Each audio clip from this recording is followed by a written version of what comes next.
મિત્રો આજની જે નારી છે ઘરના બધા જ કામકાજ કરી ઘર સંભાળે છે અને સાથે સાથે પોતાને જે કંઈ પણ આવડતું હોય જે કંઈ આવડત હોય એ નાનું મોટું કામ ઘરેથી જ કરી ઘરમાં આર્થિક રૂપે મદદરૂપ પણ થાય છે અને આવું જ કામ કરી રહ્યા છે પિંકીબેન લખનભાઈ બ્રહ્મભટ્ટ. પોતે તો રોજગાર કરે જ છે પણ વિધવા બહેનો છે યા માતા પિતા વગરની દીકરીઓ છે એને પણ રોજગાર અપાવવામાં મદદરૂપ થાય છે અને એમના લગ્ન હોય તો એમને ફ્રીમાં મેકઅપ પણ કરી આપે છે. મિત્રો તમે જે અહીંયા જોઈ રહ્યા છો તેમ આ ભગવાનના વાઘા તો બનાવે જ છે, એની સાથે દિવાળીમાં રંગોળી, તોરણ, હેન્ડીક્રાફ્ટની વસ્તુઓ, દીવડા આ બધું વેસ્ટમાંથી બેસ્ટ બનાવીને પણ ઘરે બેઠા વેચાણ કરે છે.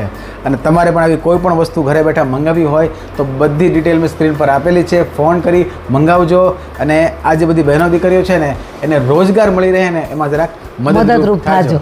બરાબર, તો ચોક્કસથી ભૂલાય નહીં. આ તમે બધું જોઈ રહ્યા છો ને, એકથી એક ચડિયાતા વાઘા છે. ખૂબ જ સરસ મજાના વાઘા છે અને એની ક્વોલિટી પણ ખૂબ સરસ છે. તો ચોક્કસથી ફોન કરજો, મદદરૂપ થજો અને આ બધી વસ્તુ તમે ઘરે બેઠા મંગાવી શકો છો. જય શ્રી કૃષ્ણ. જય શ્રી કૃષ્ણ.